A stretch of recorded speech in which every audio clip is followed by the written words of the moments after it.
Okay, so the name of the parsha, Miketz, means at the end and is found in Genesis chapter 41. Joseph's imprisonment finally ends when Pharaoh dreams of 7 fat cows that are swallowed up by 7 lean cows, and of 7 fat ears of grain swallowed by 7 lean ears. Joseph interprets the dreams to mean that 7 years of plenty will be followed by 7 years of hunger, and advises Pharaoh to store grain during the plentiful years. Pharaoh appoints Joseph governor of Egypt. Joseph marries Asnat, daughter of Potiphar, and they have 2 sons, Manasseh and Ephraim. Famine spreads throughout the region, so this is 7 years later, because first there was 7 years of plenty and then 7 years of famine. So famine spreads throughout the region, and food can be obtained only in Egypt. When Joseph's brothers come to Egypt to purchase grain, the youngest, Benjamin, stays home, for Jacob fears for his safety. Joseph recognizes his brothers, but they do not recognize him. He accuses them of being spies, insists that they bring Benjamin to prove that they are who they say they are, and imprisons Simon as a hostage. Later, they discover that the money they paid for the provisions had been mysteriously returned to them. On the way home, they realize that. Jacob agrees to send Benjamin only after Judah assumes personal and eternal responsibility for him. This time, Joseph receives them kindly, releases Simon, or Simeon, and invites them to an eventful dinner at his home. But then he plants his silver goblets, purportedly imbued with magic powers, in Benjamin's sack. When the brothers set out for home the next morning, they are pursued, searched, and arrested. When the goblet is discovered, Joseph offers to set them free and retain only Benjamin as his slave. So this is, again, cliffhanger. We're stuck in the middle of the story at the greatest drama. At the point, what are the brothers going to do? But that's the end of the story, and for that you have to come back next week. But in the meantime, we have a lot to unpack and a lot to think about, starting from, Pharaoh's dreams and Joseph's interpretation and Joseph's advice. There's a lot to think about and a lot to talk about. But if you really want to get a full picture of what's going on, fortunately or unfortunately, you also have to turn back a little bit to the previous parsha, which is also full of dreams, and you have Joseph's dreams himself, the dreams that Joseph dreamt, and then you have the dreams that of Pharaoh's ministers that Joseph interprets their dreams, and that makes Joseph himself gets a reputation for a dream interpreter, which is why when Pharaoh has dreams that nobody else could interpret, they summon Joseph.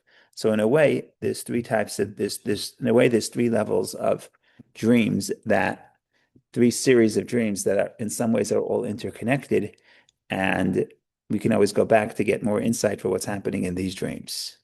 So that is the big picture. That's the nutshell. And there's a lot to talk about and some things we said in the past, but it's still, I think, critical to say the stories. So some of the things you have to say every year. And I think that one of the big questions I think it's a big question. I think many of the commentaries ask this question.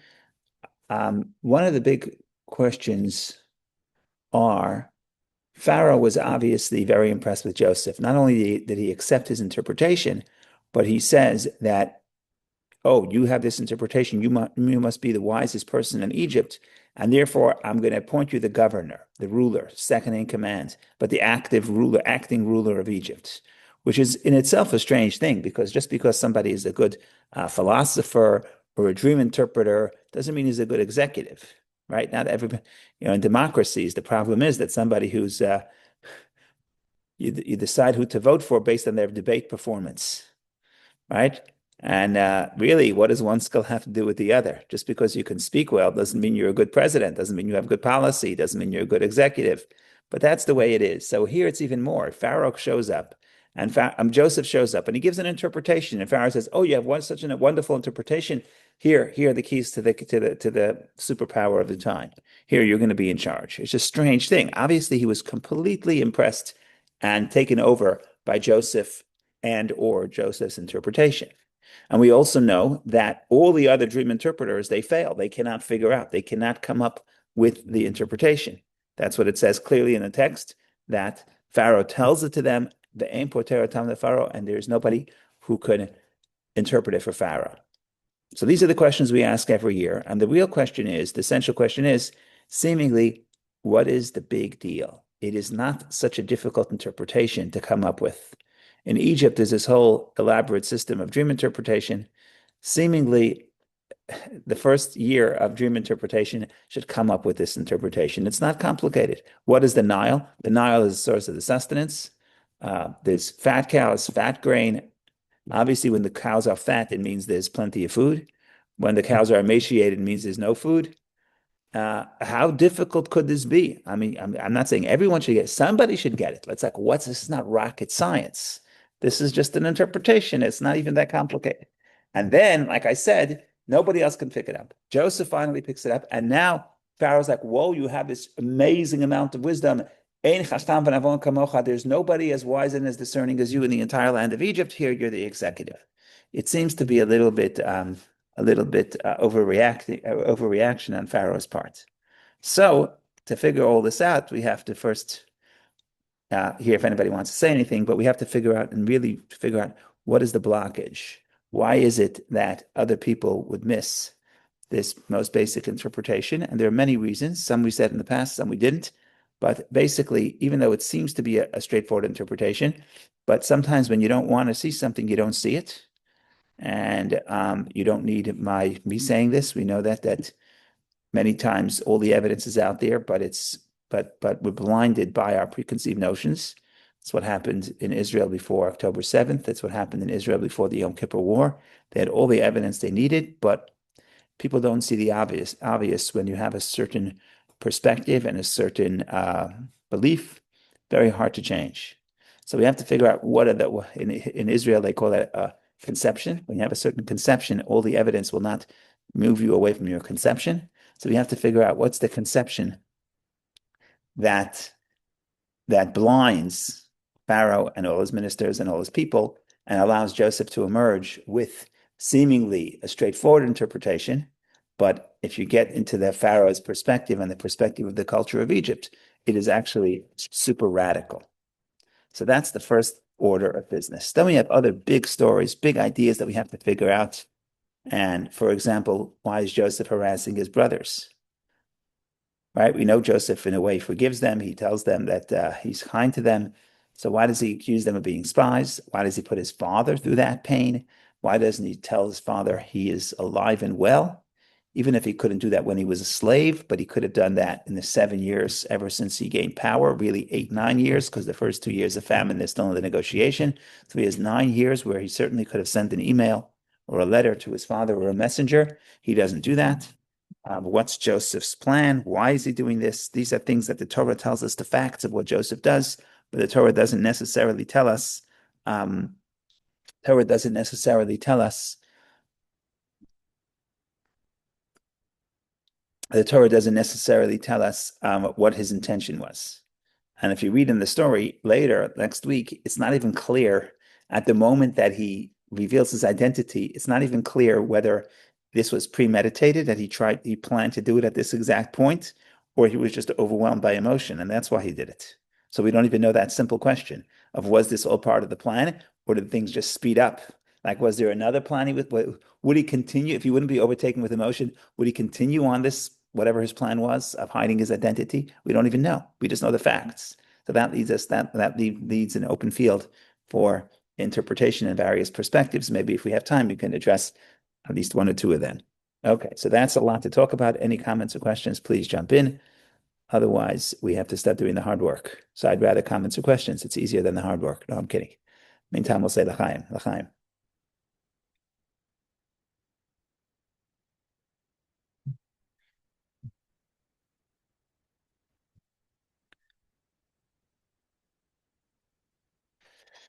Okay, so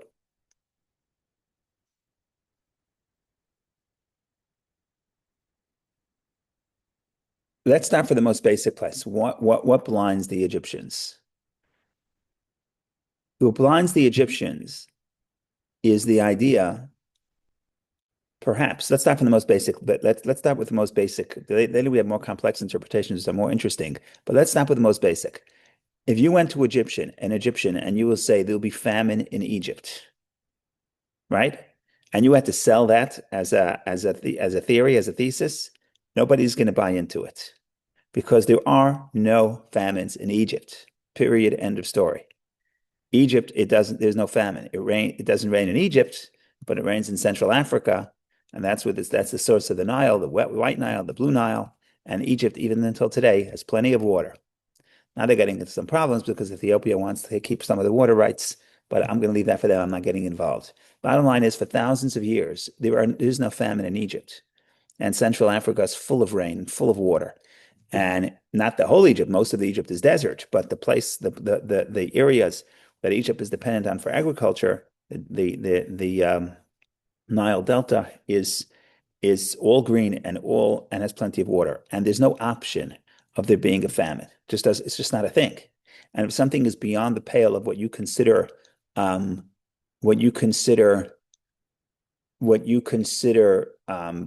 possibility, then all evidence, the human condition is that it's very easy to ignore the evidence. So that's the first thing Joseph is saying. Joseph is saying that there is going to be a famine. And A, nobody wants to believe it. Nobody believes it's possible. And B, nobody wants to believe it because we don't have a contingency for famine. In Israel, if there's famine, we know what you do. You go to Egypt, you go here, you go there. In Egypt, there is no contingency for famine. There's no famine in Egypt. So that's a troubling proposition. So people are ignoring that. That's on a very basic level. But then there are deeper levels. And when it comes to the deeper levels, we'll go step by step. But that's the first level. And people don't believe it, they don't want to believe. And I'm old enough to remember the financial crisis of 2007, 2008.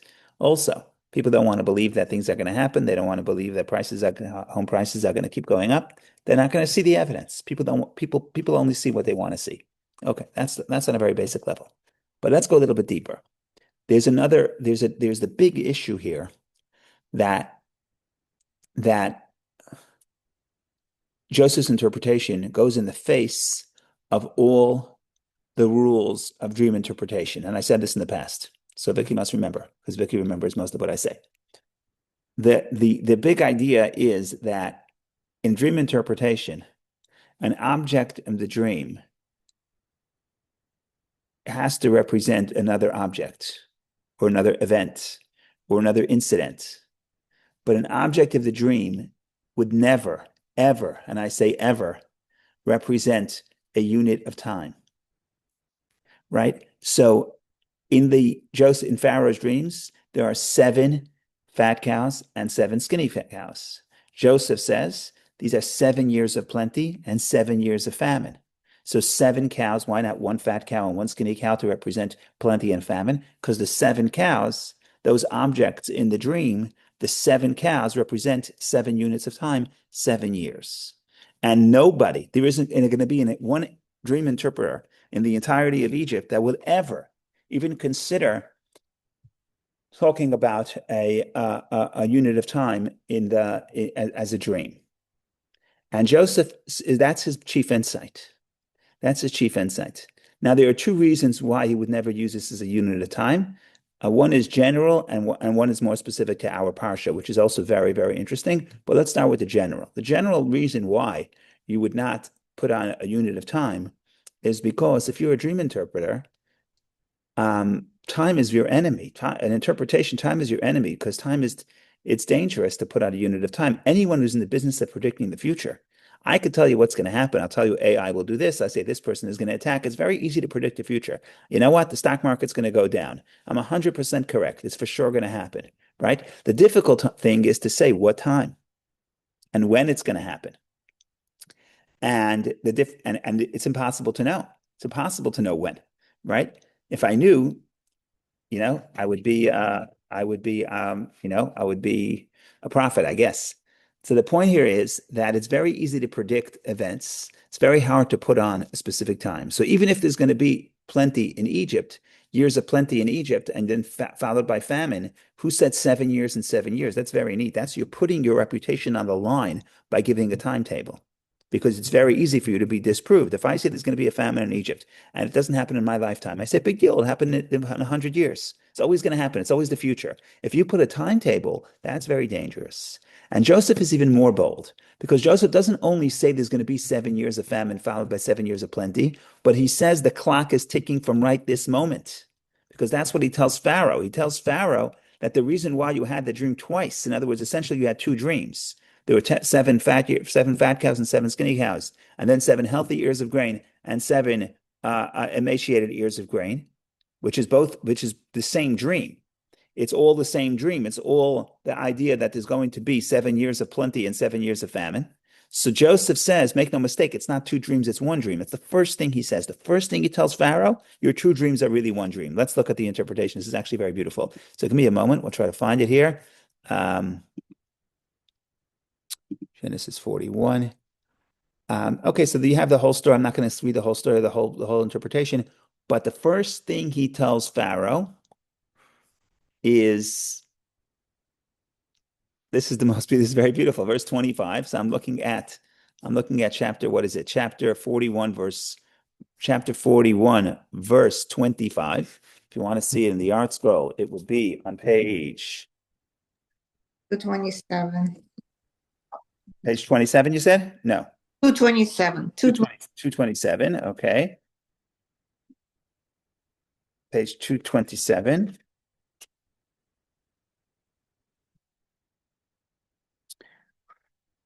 Verse 25, yeah, right on top of the page. Joseph said to Pharaoh, Pharaoh's dream is one. What God is doing, he has told to Pharaoh. In other words, he's saying it's one dream, it's not two dreams. And basically it's 7 years and 7 years. And then after he interprets it, he says, verse 32, right? He says the whole thing is going to be, look, I'll read verse 29. Behold, 7 years are coming, great plenty throughout all of the land of Egypt. And 7 years of famine will arise after them, and all the plenty will be forgotten in the land of Egypt, and the famine will destroy the land. And the plenty will not be known because of that famine to follow, for it will be very severe. And here's the key. And this is Joseph putting his reputation on the line. And it's actually, he's able to be disproved very quickly because he says in 32, and concerning the repetition of the dream to Pharaoh twice, because the first thing Joseph tells Pharaoh is you did not have two dreams, you had one dream. So why was it repeated twice? If it's one interpretation, 7 years of famine, of plenty followed by 7 years of famine.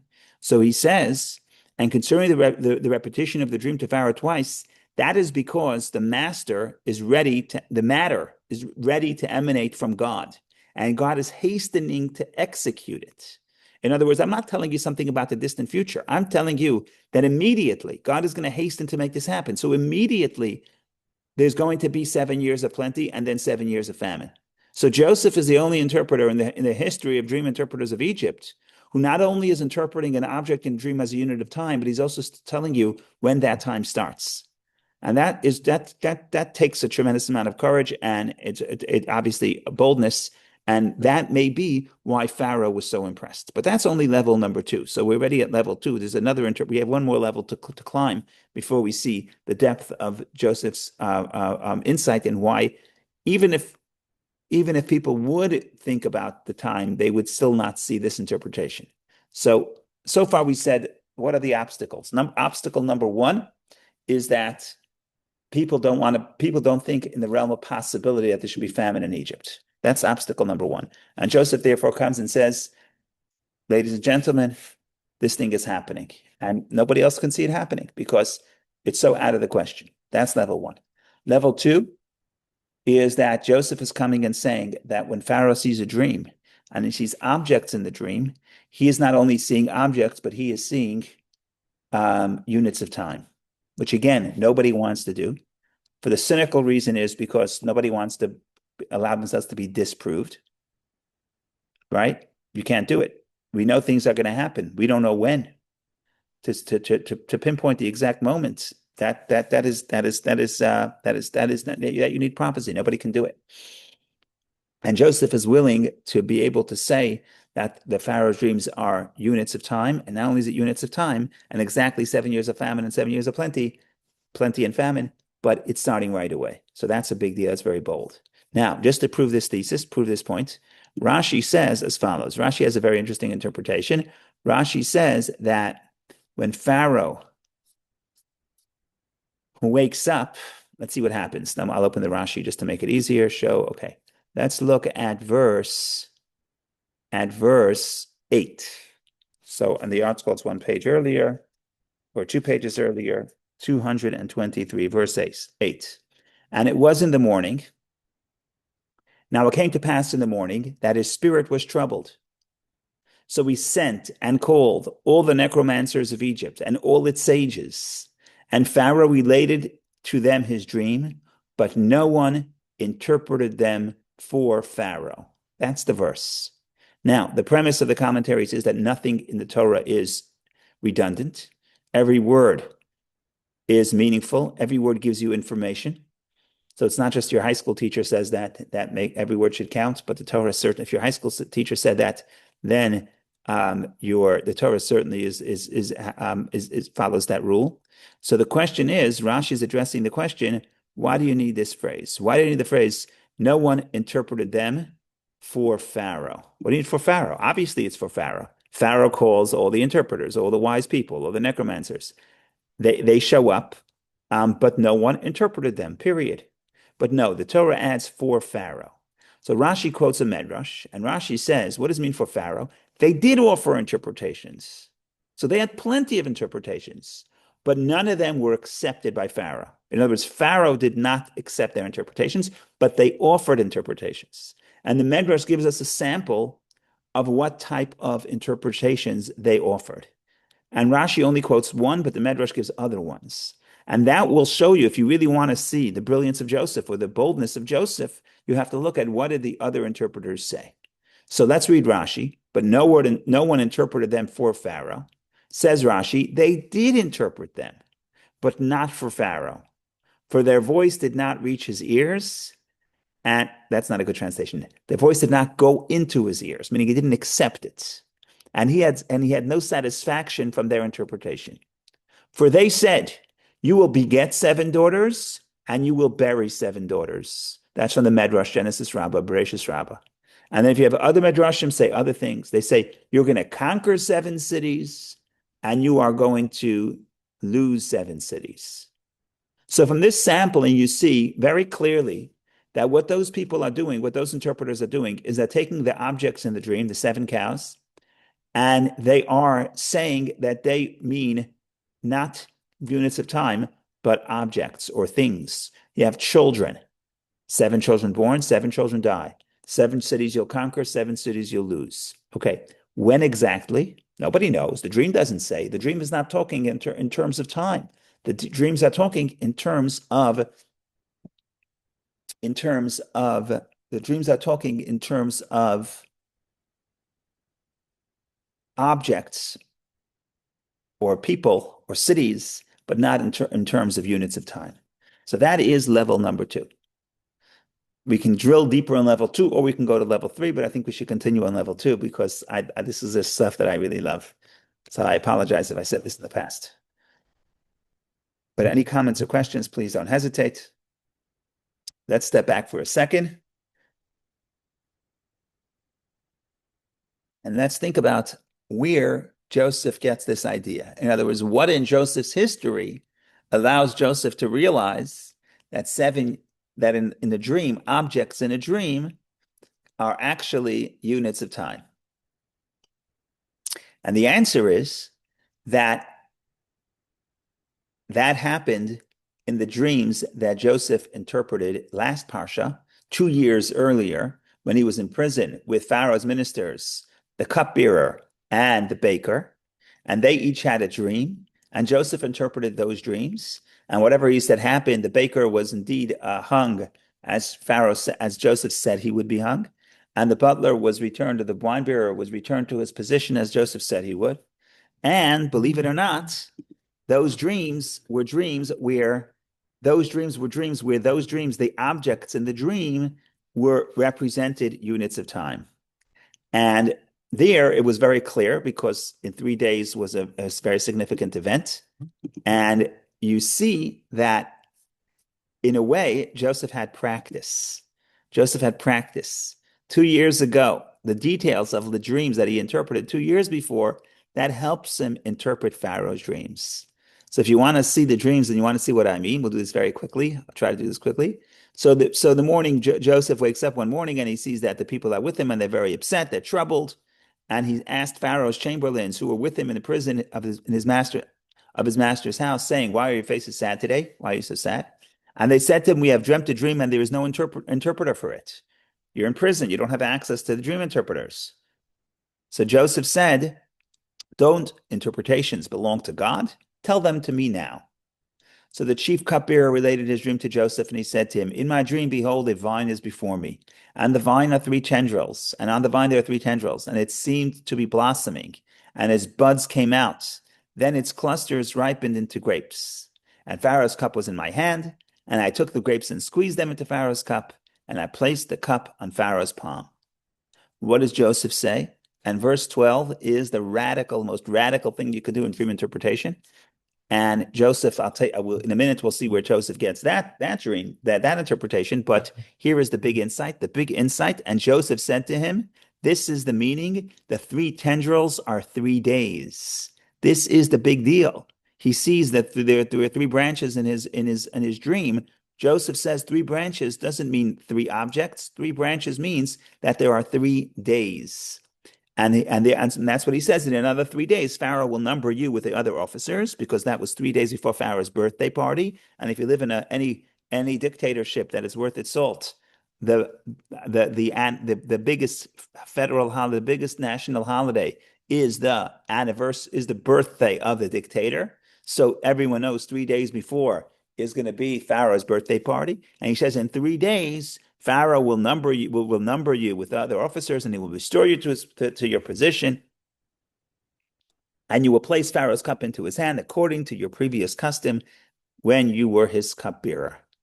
And then he says, "Then remember me." Okay, let's see. The baker says the same thing. Baker says, again, "I also had a dream." So let's look at 16. Now the chief baker saw that he interpreted well, so he said to Joseph, "Me too.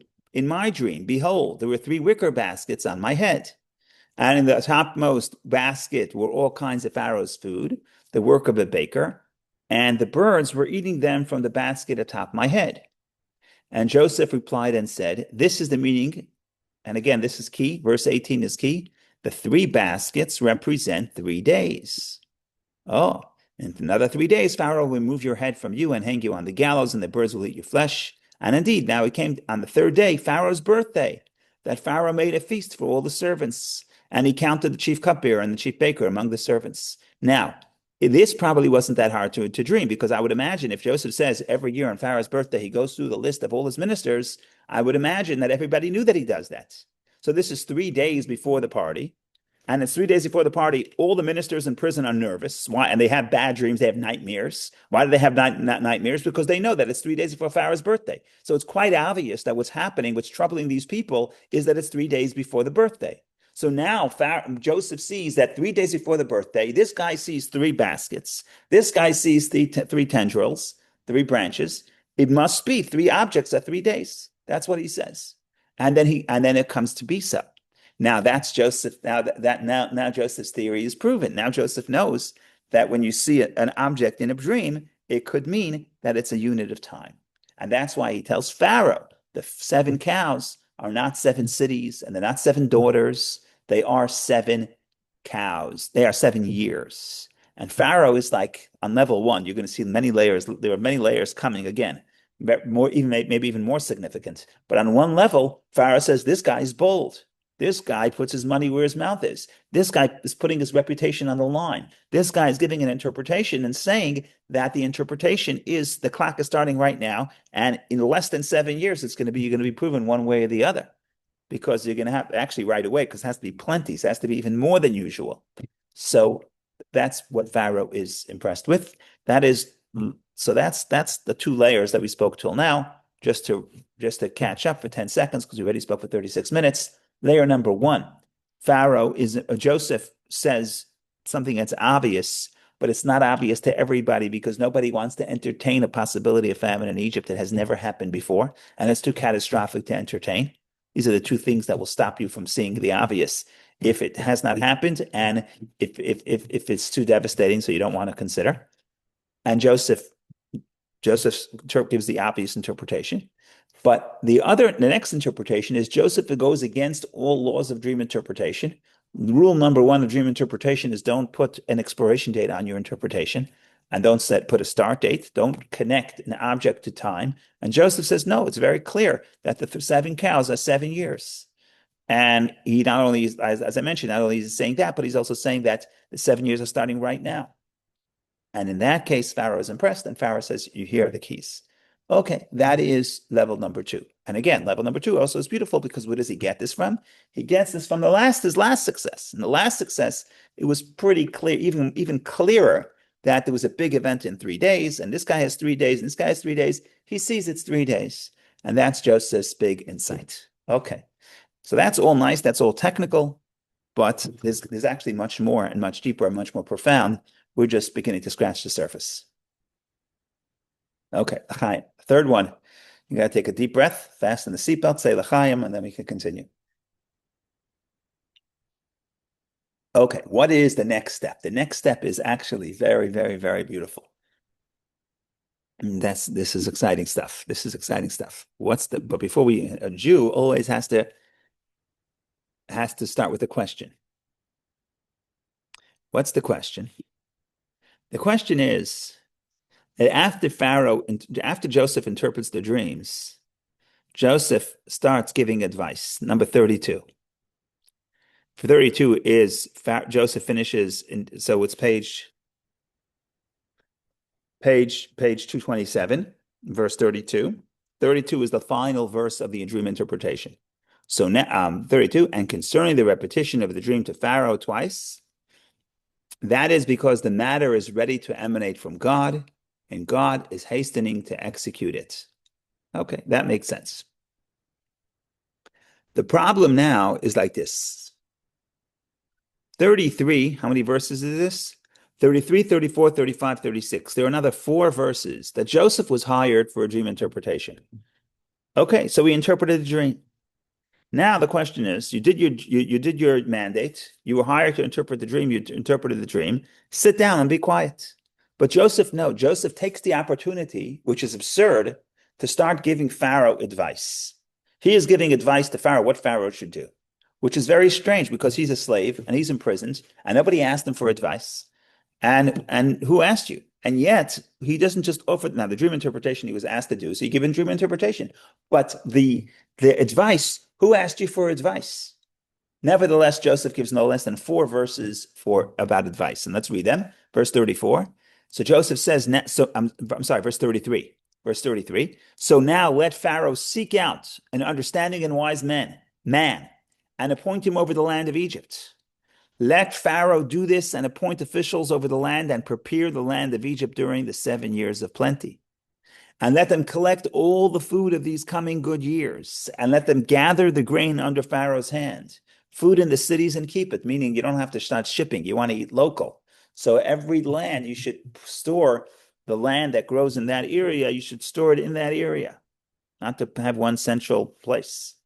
In any case, thus food will remain as a reserve for the land for the 7 years of famine, which will be in the land of Egypt, so that the land will not be destroyed by the famine.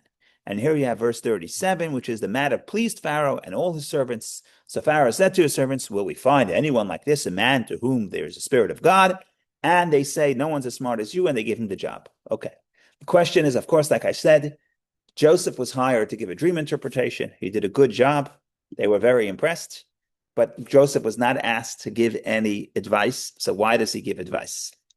And here, the answer to figure out why he's giving advice, then you get another insight of why everyone else failed to give this dream interpretation. And you also get an insight to why Pharaoh is so impressed and gives him the keys. Because everything I said till now is very nice, but that means he's a good dream interpreter. That doesn't mean he's a good executive. Okay, so he understands that units of time that objects in the dream could be units of time. Mazel tov. That doesn't mean that he should be the one in charge to solve the problem. But what we're going to say now is probably more directly related. The question of why Pharaoh gives Joseph the job of being the interpreter. Okay, so let's start like this. Let's start with seemingly a technical question, and you'll see it's not so technical. Question is, why is Joseph giving the advice? Because advice is not part of the dream interpretation. But here's the key points, and here's the big idea. The big idea is that Joseph is telling Pharaoh, the advice that I'm giving you, I'm not giving you this advice. The dream is giving you the advice. The dream is telling you what you should do. The dream is telling you that you have to collect food in the years of plenty for the years of famine. The dream itself is telling you to do that. So that's already interesting. Now So let's he's basically doing a job as a prophet. That's right. prophet job because he saw the dream, he understands it, and it's his responsibility to convey it to people. Yeah, so it's more than in a way, yes, but in a way it's like a prophet. But what I'm trying to say, it's not just predicting the future, it's a call to action. But it's not that Joseph is saying, there's the dream. The dream tells us what's happening. And now let us figure out what to do. No, the dream itself is telling us what to do. The dream itself is telling us that we should collect food in the years of plenty for the years of famine. Now, it's not exactly clear because the dreams doesn't say it explicitly, but other commentaries and the Rebbe crystallizes it say, no, the dream is telling you how to do so, and I'll tell you how, and I'll show you how, which is pretty brilliant. One of the problems with the dreams, and why, even if they were inclined to say that the cows are units of time, it would be very difficult to do so in this case, is one of the problems with this dream is that the way the description happens, the cows, the fat cows are grazing at the Nile, and then it says the skinny cows come up, and later they're going to swallow them, but before they swallow them, they are grazing together on the Nile. That's something that the Torah says clearly and that Pharaoh saw explicitly. So at some point, you have not 7 cows being swallowed by 7 cows, which that's easy to interpret, but you have 14 cows that are grazing simultaneously. And that is a very big problem because if you're going to tell me that the cows are units of time, the units of time come successively, right? The years of famine follow the years of plenty, but they're not hanging out together. So again, that's another obstacle why you would have to say that it's another obstacle to say that the cows are time. Because what do we do about the fact that the cows are time, but this years of famine and years of plenty together? So how does so that's why for the other prophets, the other interpreters, there's no way we're talking about time here. Even if you're willing to say that dreams could have the time, not in this case, because this case we have 14 cows. What are you can do with 14 cows? So what we're going to say is as follows. What we're going to say is what Joseph is telling you is the fact that the years of that the fat cows and the skinny cows are standing together. What that it means is that in a way, the years of famine and the years of plenty do happen simultaneously. They are simultaneous. How so? Because that is the dream interpretation. What is the dream interpretation? That in the 7 years of plenty, you're preparing and you're gathering grain for the 7 years of famine. And in the 7 years of famine, you are eating off the grain of the plenty. So, in other words, during the years of famine, you're cognizant and you're doing action to prepare for the years of famine. And during the years of famine, you're literally being sustained by the years of plenty. So both years are together. In other words, the dream itself gives you the interpretation. Okay. So that's very beautiful. Now we know why Joseph is giving advice, because Joseph is not saying, this is my advice. Joseph is telling you, this is what the dreams themselves are telling you to do. Okay. And now we come to the big idea. What's the big idea? This is the big idea. It took us 46 minutes to get to the big idea. The big idea is there is no way in heaven. And that's why Pharaoh hears that. He says, you're getting the keys. You're the executive. Nobody else could do this. Only you can do this. God is with you, but no, only you can do this.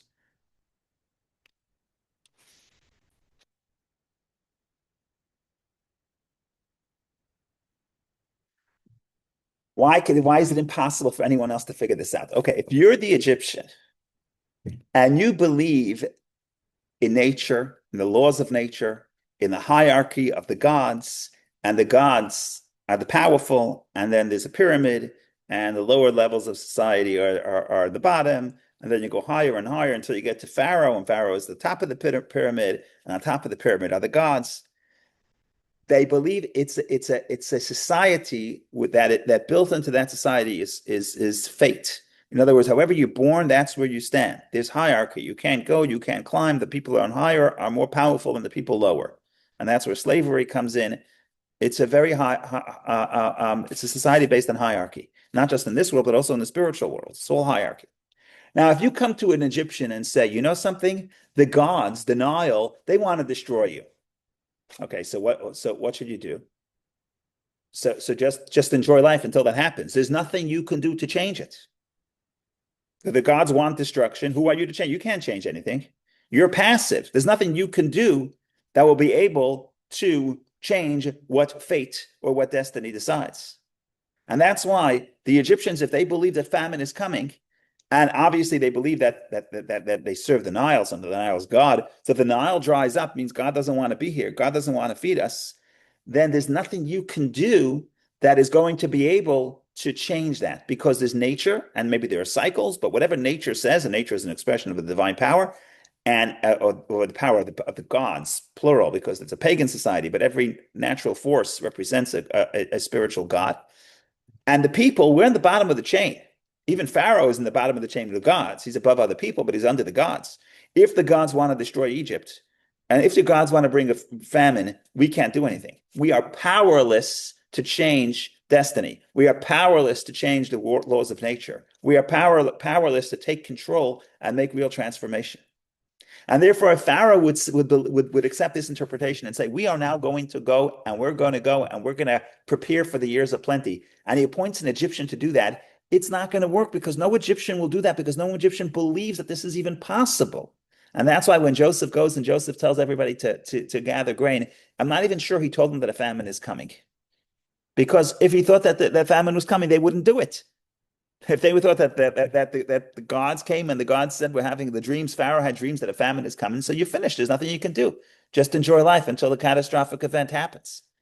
But what does Joseph say? Joseph says, you don't understand. Just because the decree has been decreed, now God puts it into our hands. God is telling us that we could change our fate. We could change the trajectory of history. And that is something that maybe for us sounds very logical and very common and very normal. But for them, you're going against the gods. It's impossible. Nobody can do it. And finally, Joseph is saying, no, the dream itself, God is telling you these are the difficult circumstances, but the circumstances here are not here to break you. The circumstances are here for you to take your own initiative and better the situation and perfect the world and protect yourself and go against the trajectory of nature, because you can go above nature. He says Elohim. He keeps saying Elohim. What Elohim? This is a subtlety. What Elohim is doing, he's showing to Pharaoh. But we're stronger than Elohim. Elohim is God, but it's the God of nature. We could transcend nature. We can go above that. And that's something that we could say just because God says something is going to happen. That is not to say that people should now give up hope. That means people now have to use their own choice to protect themselves and change. And the pharaohs don't believe in change, and Egyptians don't believe in change, and that's why nobody can do this plan. There's nobody that can really do this plan, because it's the opposite of everything they understood about reality. And that's why he says, sorry, only you can do this. It's a great plan, because you're saying not only are you interpreting the dream, not only are you giving a timetable, not only are you saying that the dream itself is telling us what to do, but you're saying it's possible for us to help ourselves. It's impossible. That's too much for them to carry. Only Joseph could do so, and that's exactly what happens. That's the story in short of the dreams. But there's a lot more to say about this. But so far that's what to say about the first level of the dream interpretation, and the big questions that we addressed of how come Pharaoh, how come nobody else can come up with this interpretation, and how come Pharaoh is so impressed to the extent of appointing the philosopher as the CEO. Joseph's a great philosopher. But why do you have to give him? Why are you making him the one who's going to give the interpretation, who's going to make become the executive. Philosophers aren't always the best executives. Well, the answer is that in this case, nobody else can make these executive choices because no one else believes these choices are possible. Okay, that's the story in short. Go ahead, Vicky. Thank you, Rabbi. Pharaoh was impressed with Joseph, and I personally am impressed with Pharaoh. So Okay. he's capable logic of abstract thinking and understand that it's a legitimate interpretation. Right. Also repeats God so many times. First of all, I was wondering which name he's using. Elohim, the God of nature. But he is saying God, and he's not saying nature, he's saying the God. But it's you have to understand that Joseph doesn't stop saying God. Elohim. Elohim keeps saying it. He said it in the prison when the prisoner said, "We have no dream interpreters." What does Joseph say? Joseph says, "Hello, Elohim Pitronim." You don't need interpreters. You have God. God is the true interpreter. So Joseph is that the reason why it right now, perhaps I'm just putting it out there. The reason why perhaps it's on Pharaoh's tongue is because indeed that's Joseph keeps saying it himself. And if Joseph keeps saying it himself, so Pharaoh is just reflecting back. Joseph creates that environment where you could speak about Elohim. That's probably the reason he bought into one of the reasons he bought into it, because Yeah. then I'm wondering why Mashiach didn't come right then. Because if Pharaoh bought into it and he was saying He God, didn't buy into it. He said, you do it. If you believe in it, you do it. Right? He couldn't get himself to do it. But again, it's all within limitation. It's all in a very limited area. The idea that God could break the hierarchy and breaks the hierarchy, that's going to be at the Exodus of Egypt. right? But on the other hand, he's not risking much. Right, right. The kid tried, and if you can kill him like he killed the Yes. was. Yeah, there's very little downside. If you told me change your whole economy because in the distant future something's going to happen, that's different. But he's saying 7 years, and he said, what is he saying? He's saying gather some grain, put some in it, put some money in a rainy day fund. It's not so terrible, but so the risks are low, the reward is high. Go ahead, do it. Why don't you appoint somebody else to do it? Because nobody else is capable of doing it. Because you cannot really do something with enthusiasm and motivation if it's the opposite of your basic philosophy of life. And you have vision and you have connection with Elohim. So. Right, right. Okay. Of course, this is the story of Hanukkah, because the whole story of Hanukkah is the few against the many. And you look at the circumstance and you see that logically, based on the laws of nature, it's something that's not going to happen. Even the victory of the battle to go against the Greeks, the few against the many, it's something that is not logical. But you have to be able to believe that if we take initiative and we do our part, then God is going to bless our efforts. And that's something that Joseph sees, and that's what Hanukkah sees. And that's another whole problem. One of the reasons why he was so shaken is the weak is stronger than the strong.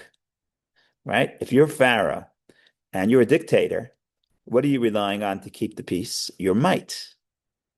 That's what you're relying on. And all of a sudden you have two dreams in succession, and the weak overpower the many. I'm sorry, the weak overpower the strong. Okay? Now that is a little tricky. That's frightening. That's why he can't sleep. That's why he's shaken. Why is he shaken? Because it goes, again, this is a frightening scenario. In him, he's always reassuring himself, consciously and subconsciously, I'm safe because I'm strong. I'm safe because I'm mighty. And here, the emaciated overpower the mighty.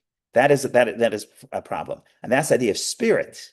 If you have spirit, if you have enthusiasm, if you believe in what you're doing, then you can win a war where the few are against the many. And that's also related to Hanukkah. So I just wanted to touch upon that.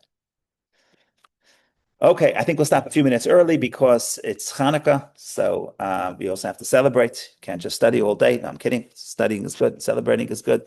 But thank you all for joining. Have a wonderful day, and see each other in good health in the future. Thank you.